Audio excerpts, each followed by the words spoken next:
Welcome to Church History for Life, a ministry of the Christian Heritage Center.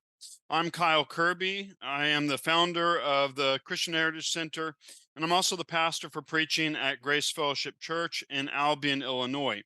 I'm joined today by my co-host, Tim Haupt. He serves as a CHC board member, and he's also the pastor of First Baptist Church of Nixa, Missouri. How are you doing today, Tim? Fabulous. Looking All forward to right. talking about Augustine. I love Augustine.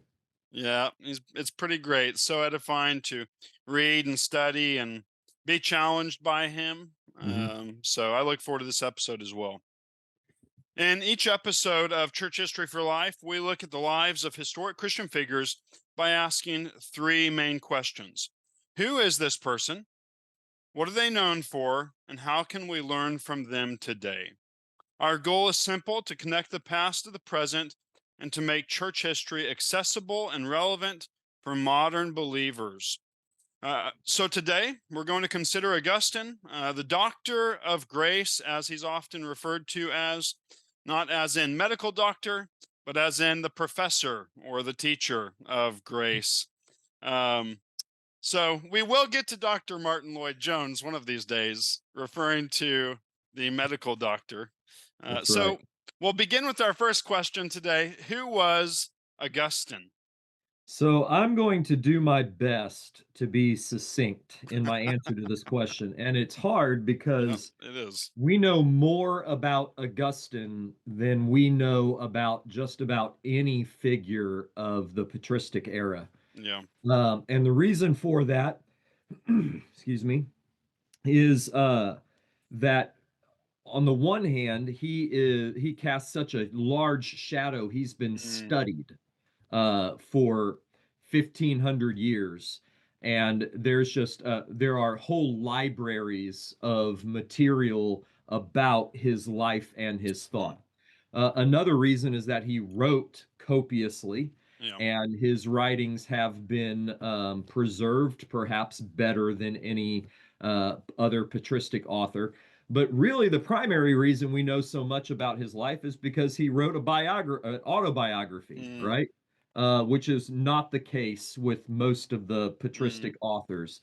So this is Augustine's Confessions, and confession is in the original Latin does not solely connote a confession of sin, although it is that. It's also a testimony of his life, a mm, testimony of God's grace in his life. And so because of these various mm, things, he lived 76 years. His mm. life was full, it was rich, it was exciting, and there's just a lot to say about him. So here we go.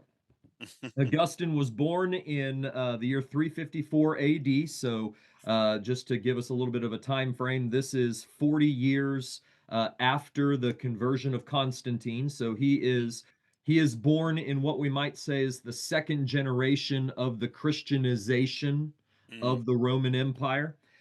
He's born in Thagaste, which was a Roman province in modern day Algeria in North Africa. So he is uh, the westernmost father.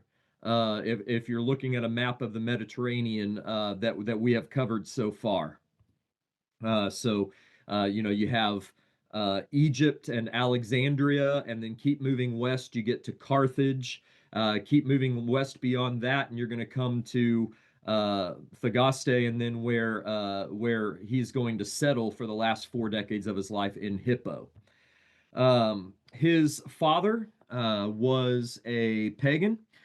His We don't know much about him. We know his name, Patricius. He mm, was a Roman.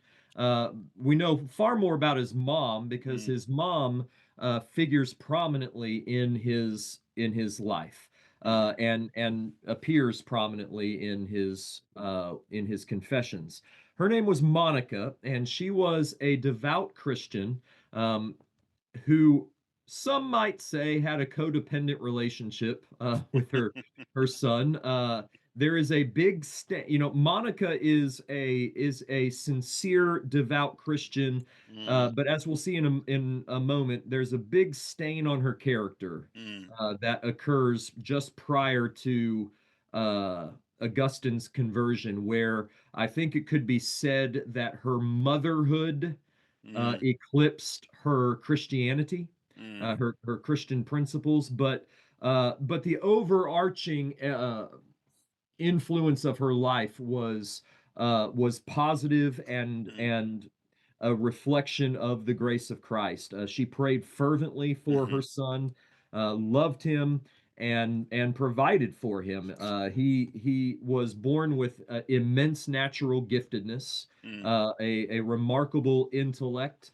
He thought on a different level mhm, than those around him, even in his pre-conversion mhm. days. Yeah. Right? I mean, he is a shining star Mm, intellectually.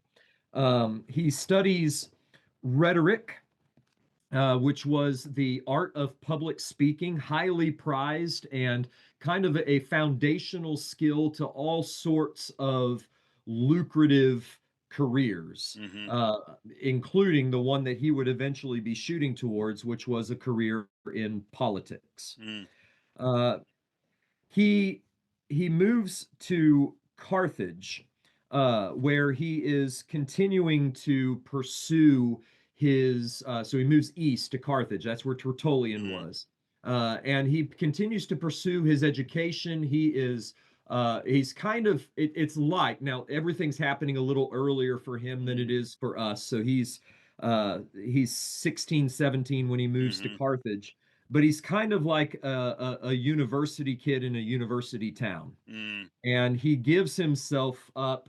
This had even started earlier, according to his confessions. He is a very lustful young man, and in a Rome that is coming out of a pagan morality, mhm, there is all manner of opportunities for him to indulge his flesh, and he is mhm, um, very open about it mm, in his mm, confessions. In fact, let me read you one passage from that.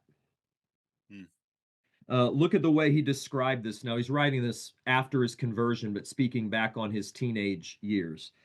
He says, I refused to satisfy my internal hunger with your spiritual food. One of the things about the mm, confessions is that it's written to God, right? mhm, So he speaks to the Lord in the second person. I refused to satisfy my internal hunger with your spiritual food, my God, and I was unaware of any need. Listen to this. mm, My soul was sick and covered in sores, and it rubbed up against material things in a desperate attempt to relieve the itching. mm, He describes his soul as though it has like chicken pox, mhm, right? And what he's trying instead of ingesting the cure, the medicine that his soul mhm, needs, he just scratches it mhm, with sex. mhm, But that doesn't heal, right? It mhm, just leaves him more bleeding, more bloody, and more scarred. And that's the way mhm. he speaks of his sin Yeah. as he looks back upon that time. So he gives himself up in the ages of 15, 16. I mean, Mm, he just indulges the flesh prolifically. mhm, Uh, at the age of 17, you see, he's also very much influenced by Platonism and by Greek philosophy. And the philosophers knew that unbridled immorality does not lead to happiness, right? mhm, It doesn't lead to satisfaction. And so he actually settles down with a mistress. mm, We never know her name. He doesn't tell us her name. In fact, he treats her horribly in mm, the year 386 or 385 somewhere. No, this would have been 384. mm, And but he lives in a monogamous relationship with her for what, 14 years, 15 years. Mm. And she gives birth to a son to him. We know his name. His name is Adiodatus. So get the emphasis on the penultimate syllable. Uh, and they sort of live as an unmarried family. Augustine knows he's not married. He doesn't intend to get married to her, and when a better opportunity arises, he gets rid of her. Yeah. But he's engaging in this monogamous 15, 16-year relationship with Hmm. this woman who was his concubine, and concubinage was a very accepted practice in the pagan Roman world. She was probably came from the lower classes. He may have very well have purchased her. Mm. She may have been a slave, and he certainly exploited her and used her, Hmm. and did not treat her as a human being made in the image of God, especially towards the end. Now, that's not to say that he also didn't genuinely love her, Mm. because, as we'll see, when he gives her up, he confesses that his soul was wounded and bloodied. Mm. He felt like he was having to sever a part of his being when he had to send her away. Mm. So we'll come back to her, but that gives you an insight Mm. into some of the fleshly, lustful, sinful Mm. sexual background of Augustine. But he's also an extraordinary intellect, Mhm. and he gets enthralled with philosophy. He is perhaps part of maybe a rebellion against his mom, but he rejects Christianity, Mhm. thinks that it's simple, it's Mhm. foolish, uh, its scriptures make no sense, and he actually adopts a Gnostic sect, Mm. a form of Gnosticism known as Manichaeism, which was an Eastern dualistic Mhm. philosophy that had originated from the old Persian Empire. And he throws himself into that for a couple of years before he rejects it. One thing I read said he was too smart to be a Mhm. dualist for too long, and so he Mm. rejects that and adopts the philosophy of Neoplatonism. Mm. And so he fancies himself a philosopher. He's extraordinarily intellectual. He moves to Rome in 383, which is a city in decline. It Mm. is actually no longer the center of the Western Roman Empire. We last time with Chrysostom in Constantinople, we saw that the empire was split into two halves. The eastern half was in Mm. Constantinople. The western half, I think I said Rome, but Mm. actually, the center of the Western Roman Empire in the year 380 was Milan. Mm. That's where the emperor had his palace, and that's where the imperial court was held. So he goes to Rome and then secures for himself an official orator position as the official orator, or one of the official orators of the imperial court in Milan. And he has his sights set on a governorship. Mm. He wants to be a man in power, and he knows that he needs to be married in order to do so, and he needs to be married and he needs to be wealthy, and he doesn't have a whole lot of money and he doesn't have a wife. What he has is a concubine. Mm. And so he, through his mom's help, and this is where we have to kind of scratch our heads a little bit Mm. about Monica. Mm. He secures a a marriage proposal to a wealthy 10-year-old girl.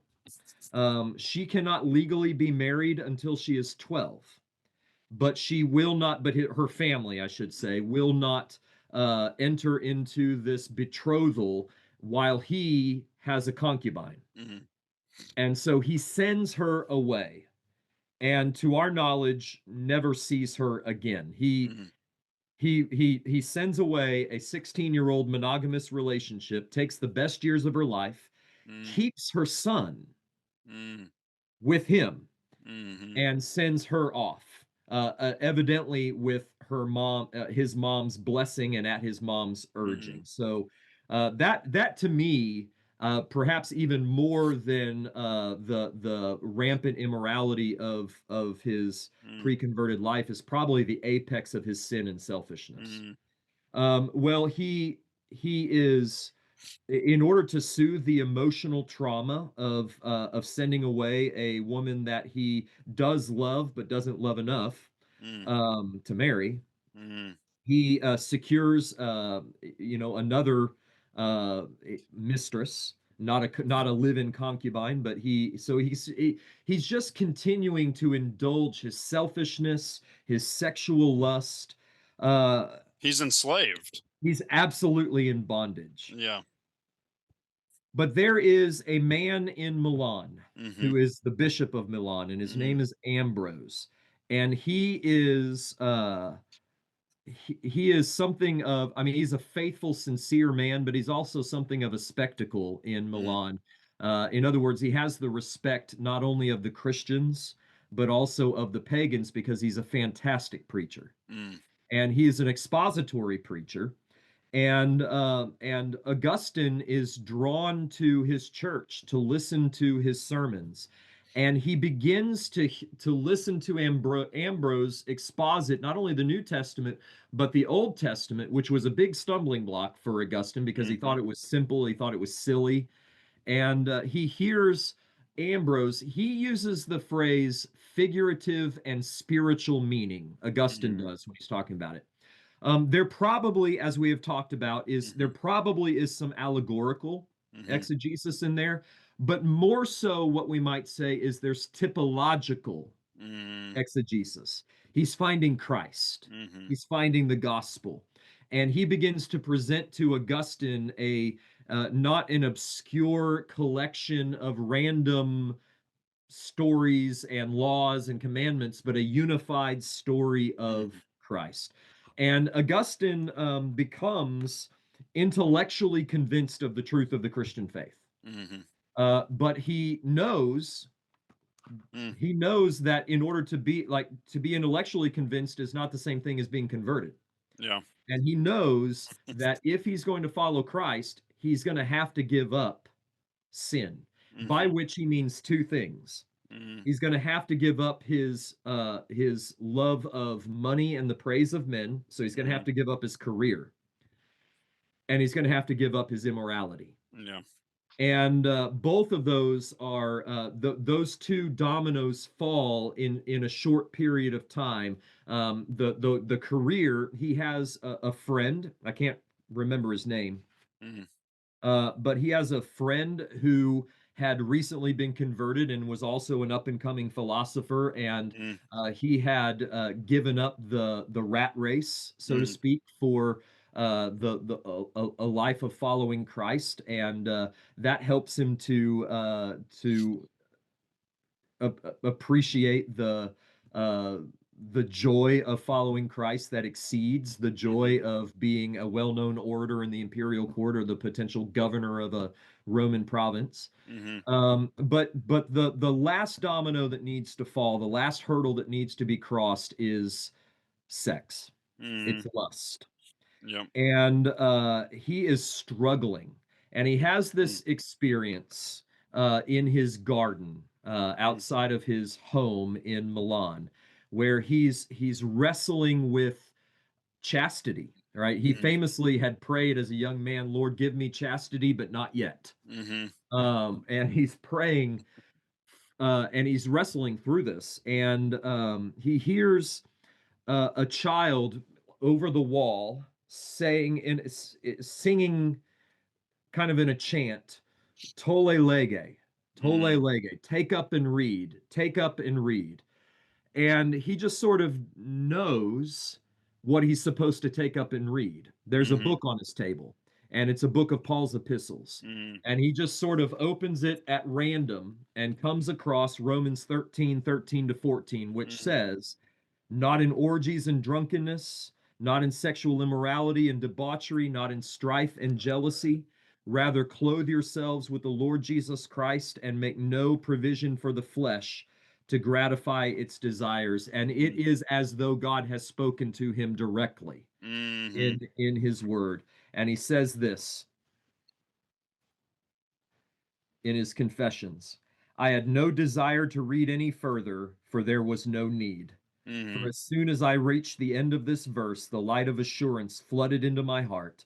All the dark shadows of my insecurity were scattered in every Mm-hmm. direction. And he was born again. Mm-hmm.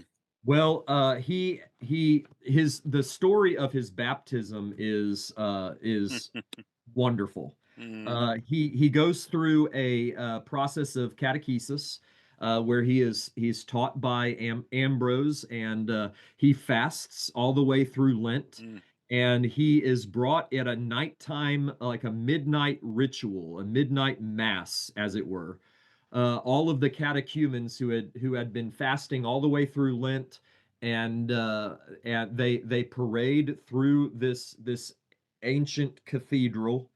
And well, it's not ancient at that point, but it's, Mm-hmm. it's this beautiful cathedral in their white robes. It's candle lit.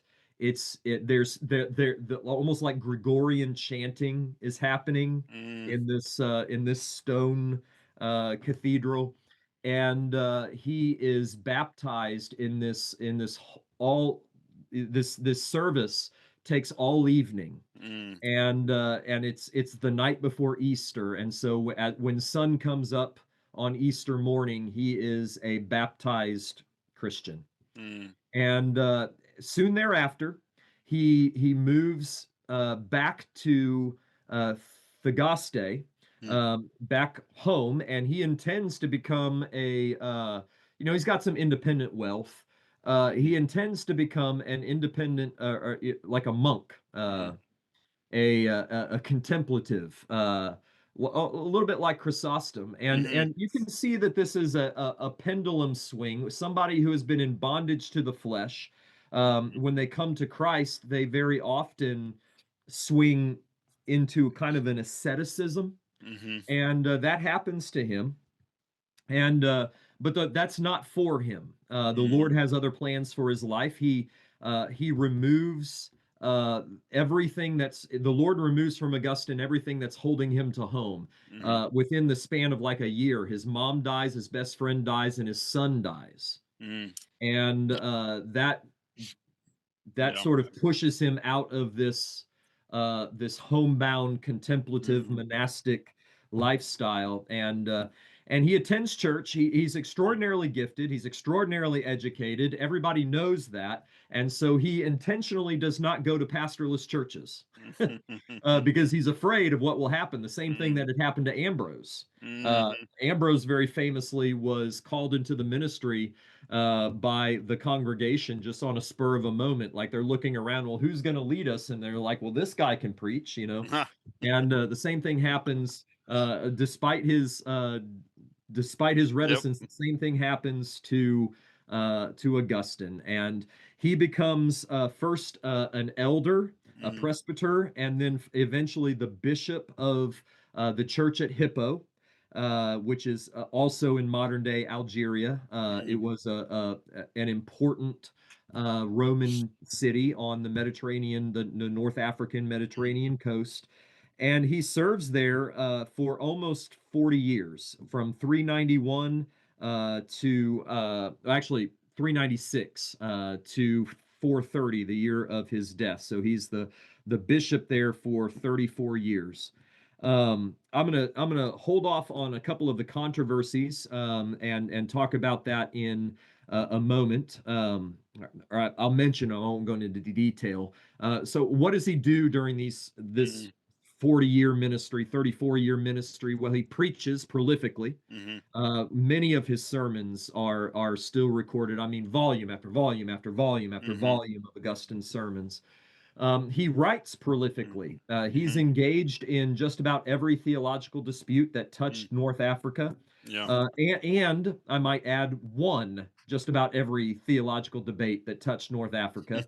Uh, including securing the condemnation of the two major controversies and the two major mm, opponents, Pelagianism and Donatism. mm, Both of those were condemned eventually, Pelagianism in 431 at the Council of Ephesus, largely because Augustine had demonstrated that it was unbiblical. mhm, So he preaches. He's involved in day-to-day pastoring. mhm, He's very involved in the life of his people. He preaches, he pastors, he writes, he mhm, defends the faith, and as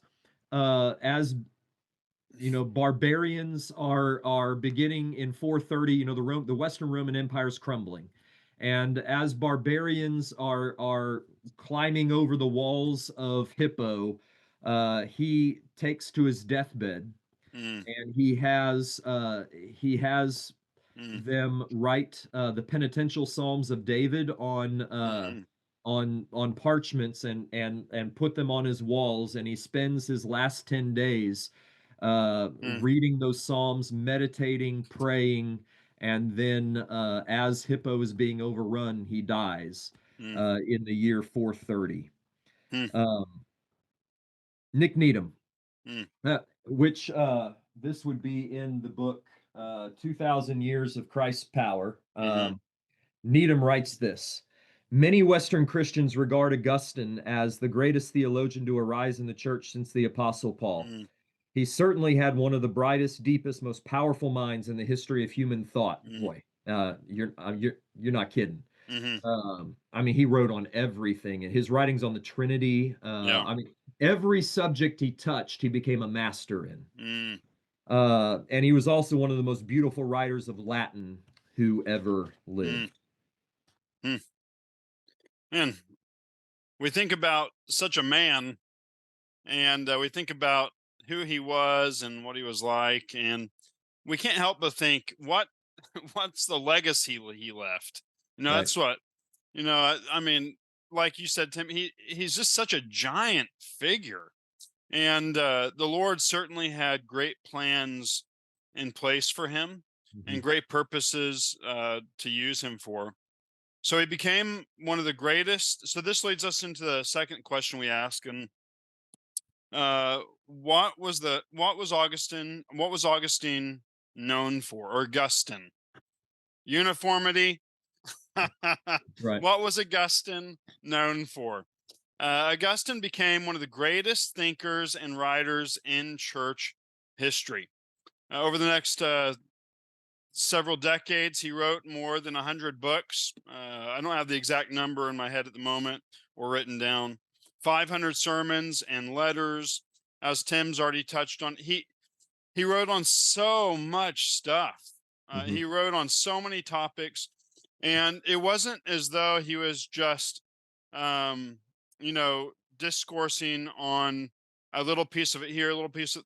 He was demonstrating a grasp and a comprehension of these things, and thinking about them with clarity in ways that people had never thought about them Yeah. before, and they wouldn't do it again for another 1,000 years. Right. It's crazy. Yeah. So I mean, he really was like this bright shining star um in the church, and praise God that he existed, because I think his doctrine really sustained the church in the gospel as Augustine clarified it and explained it and articulated it, sustained the church really for the next 1,000 years. Kyle, when it's here we are, what is it? 7 days prior to Reformation Day. Yeah. And Yeah. it's we're not nearly as familiar with Augustine as the reformers were. Yep. And I think it bears mentioning that Luther and Mm, Calvin and the rest, he was their hero. When they yeah. looked back at Augustine, Yeah. they found the same spirit, the same doctrine, right? They Mm, didn't adopt it in toto, right? right. But we're not misreading him Hmm. and by claiming him for the evangelical Protestant Reformation cause. Yeah. The reformers thought that they were reforming, returning the church to the theology that Augustine had established. Yeah. Yeah, it's crazy. I mean, it really is. It's really remarkable. the impact he has left is huge. So I think we can. I think we can kind of examine his legacy in two ways. The first is his written legacy, and the second is his theological legacy. And so his written legacy, uh, the most widely read of his works, as Tim's already touched on, was Confessions, which was written as a prayer to God. Another of his monumental works was The City of God, composed after the fall of Rome, showing that Christians belong to a heavenly city and that this alone is the true source of hope and peace for the believer. Mhm. But he wasn't naive. He also reminds believers that while they live as citizens of the heaven, they will dwell within the city of man and they will endure trials and hardships and tumult in this life.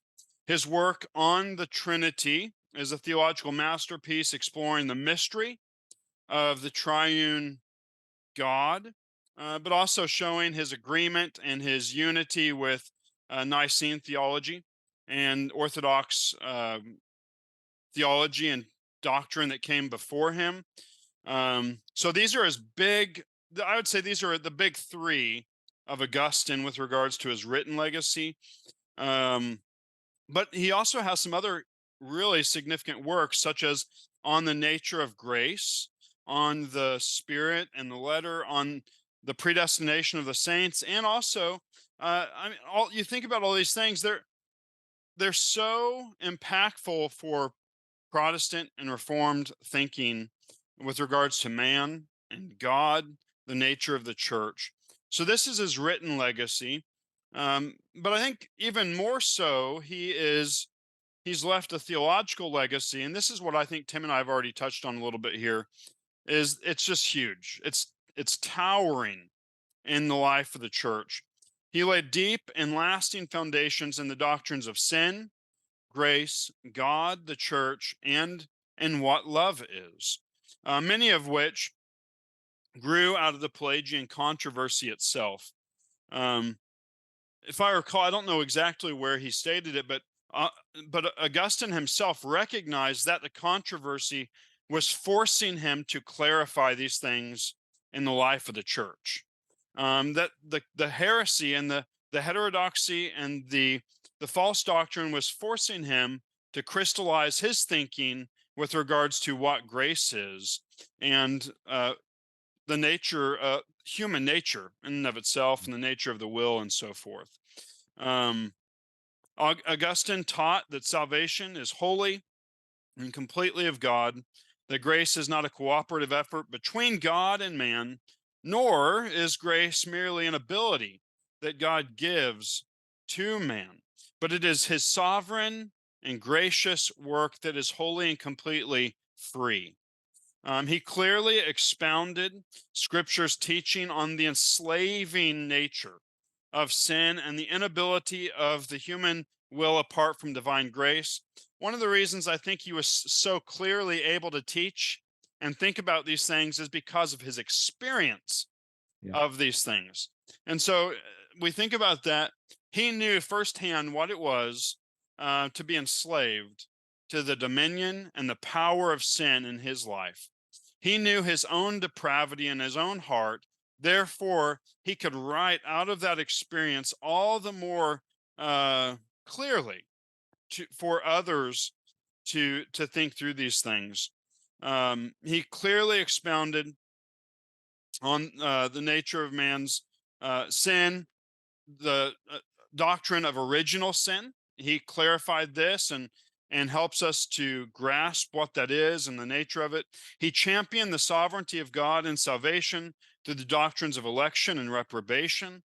He also helped the church understand the true nature of its unity and its ordinances. And this really came as a result of the Donatist controversy. Mhm.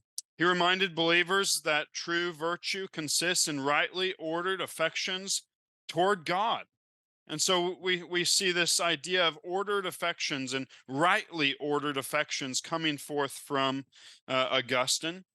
In doing so, Augustine laid the groundwork for Protestant soteriology, Reformed anthropology, we could say, the doctrines of man's total inability and absolute need for grace, He also shaped the Western church theology um, and ecclesiology, I would say, more than any other figure in the church. His legacy reached its culmination, we could say, in the reformers who saw themselves as recovering Augustinian Christianity, as Tim's already mentioned. He was experienced anew by the Puritans, who we could say indirectly built on his legacy as they built on the reformers' legacy. And so today, as those who hold true evangelical Protestant convictions, I mean, we can wholeheartedly say that we have much reason and much cause to thank God for Augustine of Hippo. We have Yep. so many reasons to praise God that he used this man in the way that he did. We're not saying that he was perfect by any means. And we're not saying that he perfectly articulated these doctrines and these truths and he didn't have errors, as I'm sure we'll probably even talk about a little bit more. There were things that were problematic associated with Augustine. Um, he he he supported state-sponsored persecution of the Donatists, though it was not with violence. He wanted fines and banishment to be the uses.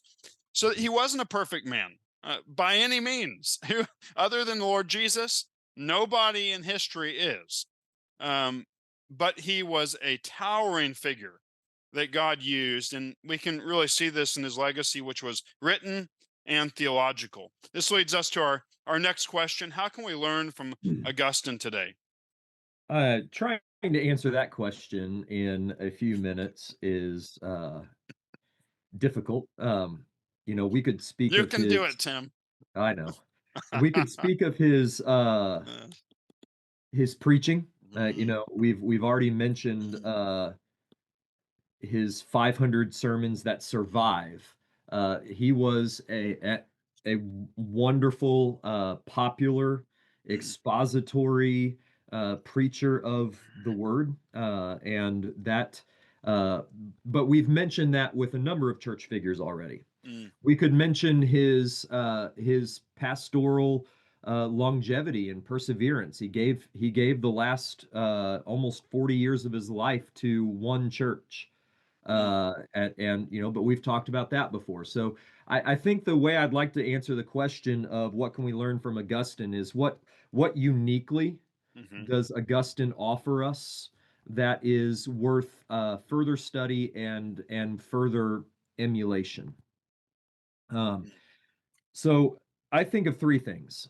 Number one is perhaps more than any other church figure that we know of, and that might be overstating the case. Part of it is because he left us his mhm, testimony, but Augustine knew what it was to be converted. mhm, He left us behind a testimony of his conversion that really dials into it is becoming convinced of the truths mhm, of the Christian faith, and then it is forsaking the world in order to live your life in accordance with mhm, those truths of the Christian faith. mhm, And both of those things are of necessity begun, empowered, carried through by a sovereign gift of divine grace. So the mm, centrality, the necessity of conversion mm, in the church and in the Christian life is a part of his legacy that we don't always see in the early church fathers. mhm, So mhm, I would encourage anyone to take up and read, mhm, Augustine's Confessions for that purpose. And as evangelical Reformed mhm, Protestants, we must believe, even for those mm. born in and raised in Christian homes, we must believe in the necessity of conversion. It Yeah. doesn't necessarily have to look dramatic like Augustine's. Mm, Uh, in fact, it doesn't have to look dramatic mhm, like Augustine's, but it is necessary. mhm, The second thing is he knew the gospel. He was a theologian of grace, and he applied that extensively throughout his entire theology. And this becomes evident in the two great controversies with which he is attached. In 406, maybe, a British monk by the name of Pelagius Mhm. comes to Rome, and there he comes across a copy of the Confessions, and is very much disturbed by what he finds in the Confessions. Mm. What he finds is statements like, and the Mhm. main one is, command what thou will, and give what thou command. Mm. In other words, Augustine is stating that the will is in utter bondage to Mhm. sin. If God is to receive obedience from his fallen creatures, he's going to have to give that obedience Mhm. as a gift of grace, which gets to the point of at the bottom of all of this is the doctrine of original sin, which is Mhm. one of the primary doctrines that Augustine is known for. Mm. And Pelagius denied that doctrine. He believed that though Adam sinned and Mm. provides for humanity a negative example of what not to do, Mhm. every human being is born into this world in the same state that Adam was created in. That is a state of moral neutrality, and that what he needs is just positive influence in order to do his best, and therein lies his salvation. And Augustine is absolutely appalled by this, and Mhm. he forcefully and decisively rejects, defeats, and wins for the church a Mhm. rejection of Pelagianism Mhm. as heresy. With Augustine comes the first real, well thought out doctrine of sin, Mhm. original sin, as Mhm. containing, and this is something that my Mm. own tradition, Southern Baptist, would do well to recover. Mm. Uh, as original sin contains two essential elements, according to Augustine: Mm. original guilt Mhm. and original corruption. Mhm. Many evangelicals are willing to agree to original corruption. We're all born with a sin nature, but Augustine went further. Augustine understood that because of our unity in the first Adam, Mhm. we are guilty Mm. uh, because of Adam's sin, and that all comes down to his right. I Mhm. wrote a paper on this once, and I'll Mhm. I'll I'll refresh it at some point, and try to get it published. But he rightly interpreted Romans 5:12. Uh, Mhm. the the the common accusation against him is that he didn't speak Greek, he didn't Mhm. read Greek that well, and so he mistranslated Romans 5:12. And the contention of my paper is that it doesn't matter if he Mm. mistranslated Romans 5:12. He understood the theology of Romans 5:12 to 21, Mhm. and he understood that in Adam we Mhm. fell into condemnation, and we fell into corruption. And so Mhm. original sin, as including both original guilt and original corruption, that's Augustine, and Mhm. he is establishing that, and that stands at the core of Reformed soteriology Mhm. and Reformed anthropology. Mhm. uh, there is no need for the doctrines of grace Mhm. if man is not both corrupt Yeah. and condemned from birth. Yeah. Um, then, secondly, the theology of grace is worked out in the Donatist controversy, which Mm. was essentially a perfectionistic sect of Christianity that it arose 100 years earlier. So after the Great Persecution had ended, there was a faction of especially the African church who said those who had capitulated, those who had committed apostasy in their Mm. confession, or had abandoned their confession in order to save their life, particularly not only Christians, but particularly pastors who had done so, they were not welcome. They Mhm. had they had sinned away the day of grace, and they were not welcome. And where this really began to meet the road is, and everyone they baptized Mm. uh, is illegitimately baptized. Yeah. So there at stake in this was not only the gospel, but Mhm. also the church. Mhm. The church in this age is not a pure church. Mhm. It's going to be a mixed body of Yep. saints and sinners. It's going to be a body where, yes, we have qualifications and people Mm. make a profession of faith, but we don't know Mm. the reality of grace in a person's heart. And so we take people not upon the possession of faith, but Mhm. upon the credible profession Mm. of faith. We don't, and we could get into the ordinances. We Mhm. don't believe that the ordinances are effective because of the Westminster Confession, and then translated down into the Baptist Confession Mm. are very big on this. We don't believe that the efficacy of baptism Mhm. depends upon the godliness of the administrator. Mhm. These are all Augustinian themes that he is Mhm. arguing for. And what is he doing? He's working his theology of grace into the church. So Mhm. we might say that through his controversy with Pelagius, Mm. he works his theology of grace through the doctrine of salvation and the doctrine of man. Mhm. And through the Donatist controversy, he works his theology of grace through the doctrine of the church. Mhm. And I would argue he got both right. Mhm. Right. He was on the right side of those, and thankfully won the Mhm. church to both of those sides. The fourth and final one that out of many, I could stay here forever, all day long, but can't do that.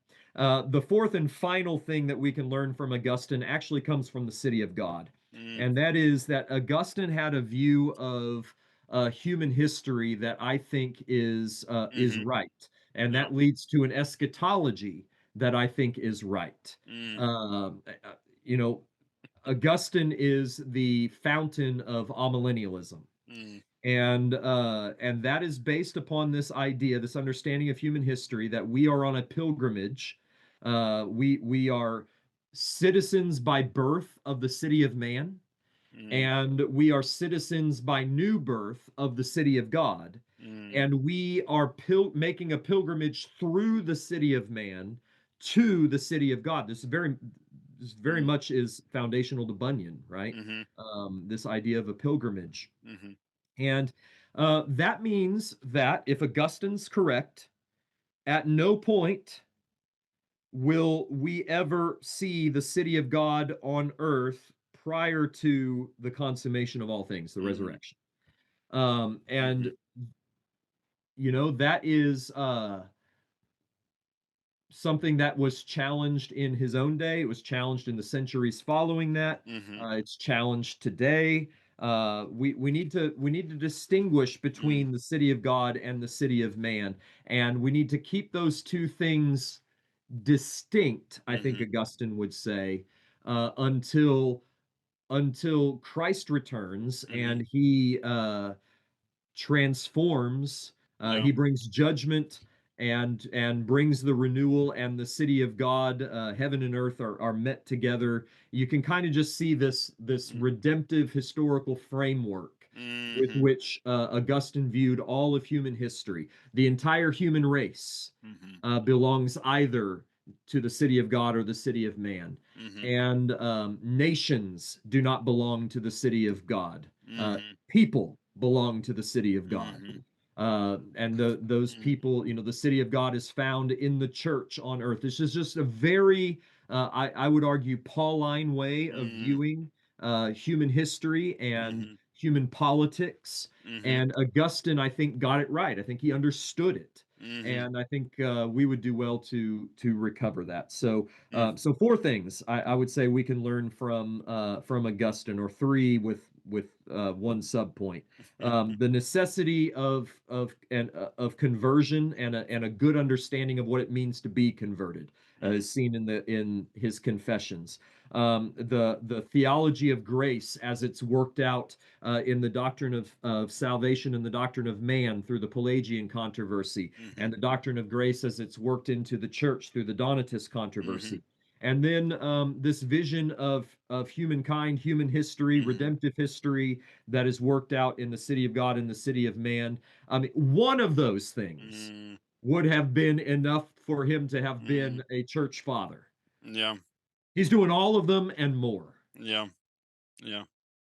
As you're talking about those things, Tim, I can't help but think he's so consistent and logical Hmm. in his theology, because like everything, it's all interrelated. It's very systematic, Hmm. and so it's all interrelated. Yet his doctrine of grace is not contradicting his doctrine of man, and it's not contradicting his doctrine of the church, or humanity, or it's everything logically has its place, and it's very systematic. And so, it's just so encouraging to see this man who thought this way, and it's challenging to pursue that in our own thinking, and in our own ministries as well. Yep. Hmm. Well, any closing words before we conclude, Tim? No, I was reminded as we were preparing for this particular episode of the podcast.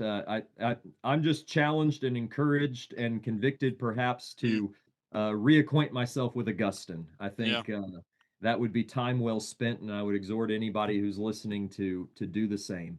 yeah. Start with the Confessions, go from there to the City of God, and then from there, maybe pick up uh, some of his letters related to the Pelagian controversy. Hmm. One of the good things about Augustine is that all of his stuff is available for free online, Yeah. and is in the public domain, so that all of them are also fairly cheap in print. Hmm. So he not only is one of the great, he's also one of the most accessible Hmm. theologians in terms of. I don't mean that what he says is always intellectually accessible. Some of it is hard. We don't think Yeah. through Neoplatonic lenses and that sort of thing, but it is accessible in terms of its affordability and Mm, the beauty of his language. So mm, um, don't let this be the last time that we speak of Augustine. Let's that's let's right. take let's take up and read Tolle Lege, Kyle. That's right. That's right. Toy lege. I think I said that right. Uh, Yeah, I don't know. I don't speak Latin. take up and read, That's folks. where we go. That's right. Well, everybody, thanks for joining us for this episode of Church History for Life, this ministry of the CHC. If you'd like to learn more about the Christian Heritage Center or find similar resources, then you can visit christianheritagecenter.us. Until next time, friends, let's continue to honor, preserve, and learn from the heritage of godly figures in the past, like Augustine, to better serve the church Augustine. today. Ah! Uh, I've been saying it this way for years. I Folks, know. folks, go read Augustine. There we go. Blessings.